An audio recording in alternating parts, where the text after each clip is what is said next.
Dans la vie chrétienne, nous sommes appelés à pardonner, comme Jésus nous a pardonné.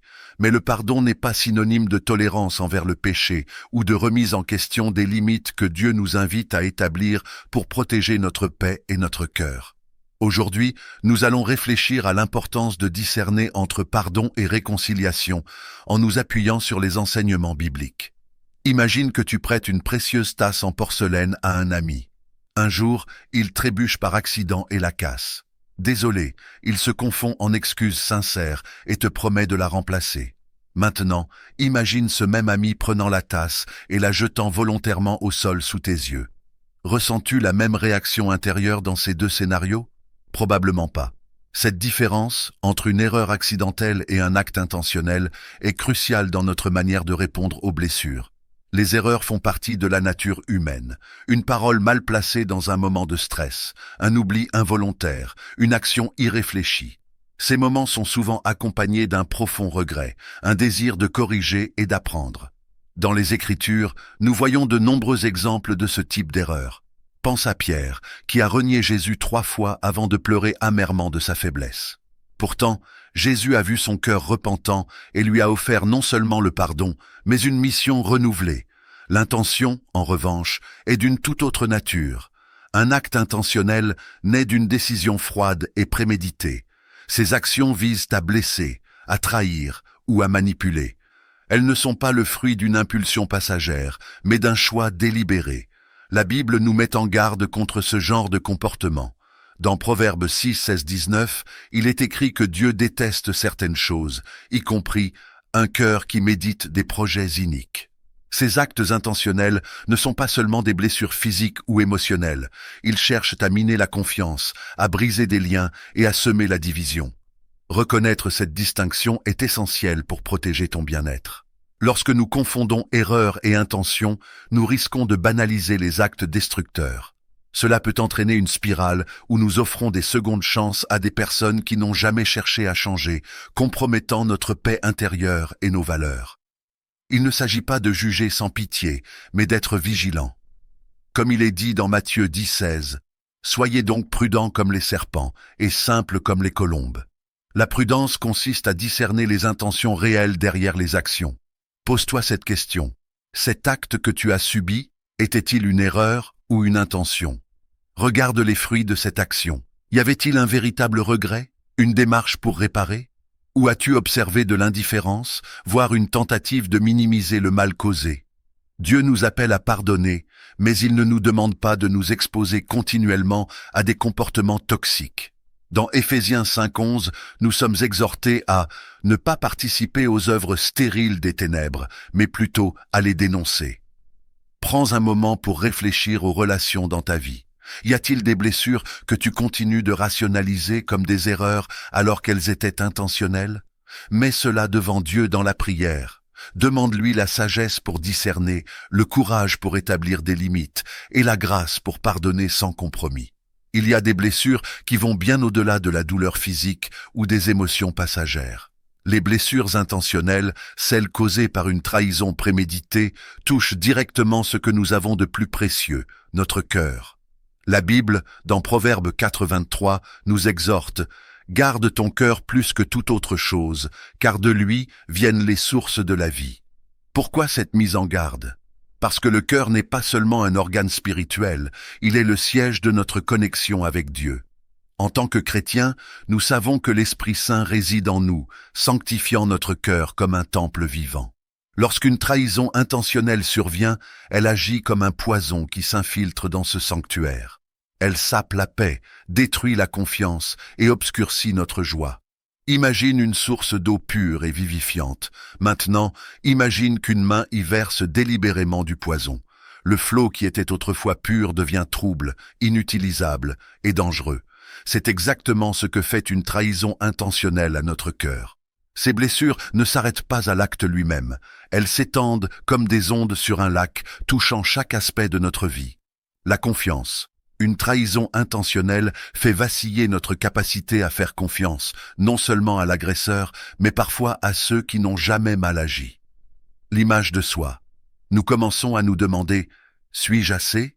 Méritais-je cela ?» Ces questions peuvent éroder notre estime personnelle. La relation avec Dieu, nous risquons de projeter cette douleur sur notre foi, nous demandant pourquoi Dieu a permis cela.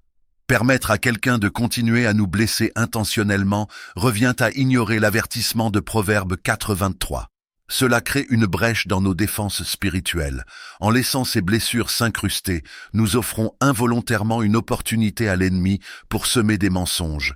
Tu n'es pas digne d'amour, tu mérites ce qui t'arrive, ou pire encore, Dieu t'a abandonné. Mais en vérité, ces mensonges ne viennent pas de Dieu. Dans Psaume 34:18, nous sommes assurés: l'Éternel est près de ceux qui ont le cœur brisé, et il sauve ceux qui ont l'esprit abattu. Dieu est proche de nous, même au milieu de la douleur, et il nous appelle à protéger ce que lui-même chérit. Quand nous décidons de ne plus permettre à une personne de nous blesser intentionnellement, nous honorons Dieu. Mettre des limites n'est pas une forme de vengeance, mais un acte de respect envers ce que Dieu a placé en nous. Imaginez un château fortifié. Les murs et les portes ne sont pas là pour exclure tout le monde, mais pour protéger ce qui se trouve à l'intérieur. De la même manière, dire non à ceux qui choisissent de nous blesser intentionnellement, c'est ériger des murs pour préserver la paix, la joie et la foi que Dieu nous a donnée. Laisser quelqu'un continuer à nous blesser revient à laisser une brèche dans ces murs. Chaque nouvelle trahison élargit cette faille, rendant plus difficile la restauration de notre cœur. Loin d'être un acte de pardon, tolérer de telles actions prolonge la souffrance et retarder votre guérison. Examine ton cœur aujourd'hui. Y a-t-il des blessures profondes causées par des actes intentionnels que tu continues de tolérer? Confie-les à Dieu. Demande-lui la force de poser des limites, de fermer les portes à la douleur et de protéger ton cœur comme il te l'a demandé. Prends la décision de te préserver, car en protégeant ton cœur, tu glorifies celui qui y réside. Le pardon, tel que Jésus l'a enseigné, n'est pas simplement un acte passif d'oubli ou de tolérance. C'est une invitation à s'élever au-dessus des blessures et des offenses, à transcender la douleur et à redéfinir notre relation à l'autre et à nous-mêmes. Dans l'évangile de Matthieu 18:20 et 1-22, Jésus nous pousse à une pratique qui dépasse la logique humaine et la justice des hommes. Je ne te dis pas jusqu'à 7 fois, mais jusqu'à 70 fois 7 fois. Un nombre qui, en lui-même, symbolise l'idée d'un pardon infini, inépuisable. Cela ne veut pas dire que l'acte de pardonner est simple ou facile. En effet, chaque offense nous touche profondément, parfois de manière personnelle et intime. Mais Jésus nous enseigne que le pardon est un acte de libération, une clé qui déverrouille notre cœur et notre esprit. En nous détachant de la colère et de la rancune, nous nous ouvrons à la possibilité d'une guérison intérieure, d'une paix que seul Dieu peut vraiment offrir. Cela va bien au-delà de la simple justice humaine qui cherche à rendre le mal pour le mal. Le pardon, dans le cadre chrétien, est une invitation à rompre ce cycle destructeur et à offrir une chance à la réconciliation. Toutefois, il est essentiel de comprendre que pardonner n'est pas synonyme de naïveté ou de passivité. Jésus ne nous demande pas de permettre à autrui de nous nuire indéfiniment. Le pardon ne gomme pas les conséquences des actions humaines. Ce que Jésus nous appelle à faire, c'est libérer notre cœur de l'emprise du ressentiment, à cesser de nourrir la haine et la vengeance. Mais cela n'implique en aucun cas d'accepter des comportements nuisibles ou destructeurs. En d'autres termes, le pardon est une décision intérieure, un processus de guérison personnelle qui ne supprime pas nécessairement les conséquences des actions d'autrui. Ainsi, l'enseignement du pardon selon Jésus nous invite à la compréhension de ce qui est véritablement juste et bon. Ce n'est pas un pardon aveugle, mais un pardon éclairé par l'amour de Dieu et l'espérance en la transformation de l'autre et de soi-même. C'est ce que Jésus voulait dire lorsqu'il a répondu à Pierre, qui lui demandait combien de fois il devait pardonner. Non pas 7 fois, mais jusqu'à 70 fois 7 fois. Un nombre presque incompréhensible qui nous montre que le pardon n'a pas de limite, mais qu'il doit se faire dans un espace où l'amour et la vérité se rencontrent. Ce message de Jésus transforme notre compréhension des relations humaines. Il nous pousse à considérer que le pardon n'est pas seulement un acte envers l'autre, mais également un acte qui nous libère, nous guérit et nous réconcilie avec nous-mêmes. Lorsque nous choisissons de pardonner, nous choisissons de nous affranchir du poids de la haine, de l'amertume et du désir de vengeance, pour nous ouvrir à un amour plus grand, celui que Jésus a incarné. Les limites, dans le contexte chrétien, ne doivent pas être perçues comme une forme de rejet ou de séparation, mais plutôt comme une déclaration claire de respect envers nous-mêmes et envers Dieu. Elles sont un moyen de préserver notre intégrité spirituelle, émotionnelle et physique face aux influences extérieures. Dans Jacques 4,7, l'appel à se soumettre à Dieu et à résister au diable met en lumière le rôle essentiel que jouent nos choix dans le maintien de notre relation avec Dieu. Lorsque nous choisissons de mettre des limites, nous choisissons en réalité de nous soumettre à Dieu, de protéger le sanctuaire de notre cœur et de nos pensées des attaques du mal. Mettre des limites n'est pas un acte de fermeture, mais un acte de protection. Cela implique de reconnaître notre propre valeur et de comprendre que nous avons le droit, en tant qu'enfants de Dieu, de nous défendre contre ceux qui choisissent d'outrepasser votre espace personnel. Ces frontières ne sont pas seulement là pour défendre notre paix intérieure, mais pour affirmer que nous croyons en ce que Dieu a investi en nous. Une vie digne, une existence bénie et un corps qui doit être respecté. En d'autres termes, en établissant des limites, nous montrons à la fois à Dieu et aux autres que nous honorons le don qu'il nous a fait. Il est essentiel de comprendre que Dieu lui-même a établi des limites pour son peuple tout au long de la Bible.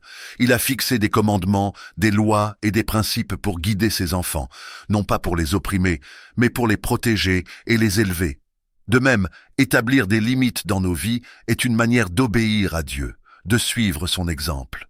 Cela reflète un profond respect pour sa volonté, une volonté qui cherche toujours notre bien-être et notre épanouissement. Les limites, loin d'être une démonstration de faiblesse ou de manque de foi, sont un acte d'amour véritable envers nous-mêmes. Elles sont la manifestation tangible de notre foi en Dieu, car elles nous rappellent que nous ne devons pas laisser les influences extérieures dicter notre réalité. Nous avons la liberté, en tant qu'enfants de Dieu, de refuser ce qui ne sert pas notre bien-être spirituel. Les frontières ne sont pas là pour créer des murs, mais pour créer des espaces sûrs où nous pouvons cultiver notre relation avec Dieu sans être perturbés par la négativité et les conflits inutiles. Lorsque nous refusons de permettre à des comportements destructeurs ou abusifs d'entrer dans nos vies, nous agissons non seulement pour nous protéger, mais aussi pour honorer Dieu. En établissant des limites, nous témoignons de notre respect pour lui, pour son amour infini et pour la sagesse qu'il nous accorde pour naviguer dans un monde souvent hostile. C'est un acte de foi, un geste concret qui démontre que nous croyons que Dieu est notre protecteur et qu'il nous guide dans la gestion de nos relations avec les autres. Enfin, en mettant des limites, nous faisons aussi un acte de respect envers les autres. Parfois, les personnes autour de nous peuvent avoir des attentes déraisonnables ou imposer des comportements qui ne sont pas en ligne avec nos valeurs ou notre bien-être. En établissant des frontières saines, nous leur offrons une opportunité de comprendre nos besoins et de respecter notre espace. Nous ne pouvons pas contrôler les actions des autres, mais nous avons la responsabilité de nous protéger et de préserver notre paix intérieure. En le faisant, nous témoignons non seulement de notre amour propre, mais aussi de notre amour pour Dieu, car nous choisissons de respecter ce qu'il a conçu en nous, un être humain digne, libre et fort. Les limites, dans le contexte chrétien, ne doivent pas être perçues comme une forme de rejet ou de séparation, mais plutôt comme une déclaration claire de respect envers nous-mêmes et envers Dieu. Elles sont un moyen de préserver notre intégrité spirituelle, émotionnelle et physique face aux influences extérieures. Dans Jacques 4,7, l'appel à se soumettre à Dieu et à résister au diable met en lumière le rôle essentiel que jouent nos choix dans le maintien de notre relation avec Dieu. Lorsque nous choisissons de mettre des limites, nous choisissons en réalité de nous soumettre à Dieu, de protéger le sanctuaire de notre cœur et de nos pensées des attaques du mal. Mettre des limites n'est pas un acte de fermeture, mais un acte de protection. Cela implique de reconnaître notre propre valeur et de comprendre que nous avons le droit, en tant qu'enfants de Dieu, de nous défendre contre ceux qui choisissent d'outrepasser votre espace personnel. Ces frontières ne sont pas seulement là pour défendre notre paix intérieure, mais pour affirmer que nous croyons en ce que Dieu a investi en nous. Une vie digne, une existence bénie et un corps qui doit être respecté. En d'autres termes, En établissant des limites, nous montrons à la fois à Dieu et aux autres que nous honorons le don qu'il nous a fait. Il est essentiel de comprendre que Dieu lui-même a établi des limites pour son peuple tout au long de la Bible. Il a fixé des commandements, des lois et des principes pour guider ses enfants, non pas pour les opprimer, mais pour les protéger et les élever. De même, établir des limites dans nos vies est une manière d'obéir à Dieu, de suivre son exemple. Cela reflète un profond respect pour sa volonté, une volonté qui cherche toujours notre bien-être et notre épanouissement. Les limites, loin d'être une démonstration de faiblesse ou de manque de foi, sont un acte d'amour véritable envers nous-mêmes. Elles sont la manifestation tangible de notre foi en Dieu, car elles nous rappellent que nous ne devons pas laisser les influences extérieures dicter notre réalité. Nous avons la liberté, en tant qu'enfants de Dieu, de refuser ce qui ne sert pas notre bien-être spirituel. Les frontières ne sont pas là pour créer des murs, mais pour créer des espaces sûrs où nous pouvons cultiver notre relation avec Dieu sans être perturbés par la négativité et les conflits inutiles.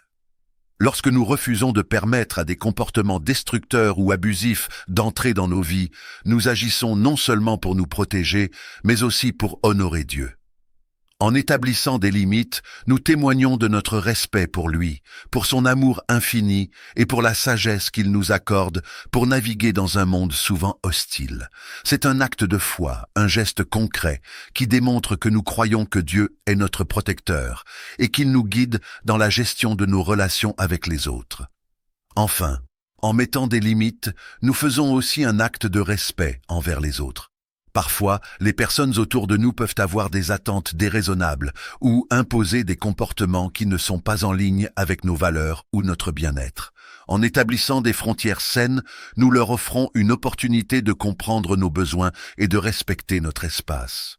Nous ne pouvons pas contrôler les actions des autres, mais nous avons la responsabilité de nous protéger et de préserver notre paix intérieure. En le faisant, nous témoignons non seulement de notre amour propre, mais aussi de notre amour pour Dieu, car nous choisissons de respecter ce qu'il a conçu en nous, un être humain digne, libre et fort.